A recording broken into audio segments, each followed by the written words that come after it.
Welcome to POSable. In this video, you'll learn how to log into your POSable Back Office, what your tenant ID is when you need it, and how account recovery works if you ever lose access. This is the first step for every business using POSable, and once this is set up correctly, you won't need to revisit it often. As you can see, we have our browser open and are viewing the POSable Back Office login page. Enter the email address and the password sent to you by email when your account was created. Once logged in, you'll be taken to your dashboard. This is where your business is managed. Now let's talk about the tenant ID.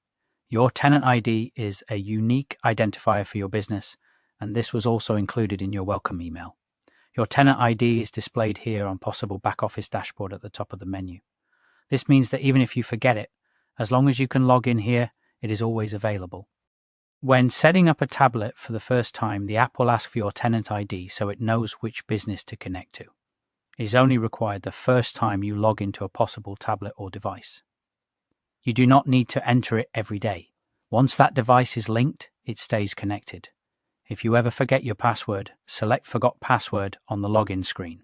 You'll receive an email with instructions to reset it. If you can log in but can't remember your tenant ID, simply return to the dashboard where it is clearly displayed. This design keeps setup simple, avoids repeated logins, and prevents unnecessary downtime. You're now ready to move on to securing your account and setting up your system. And that's the end of this video.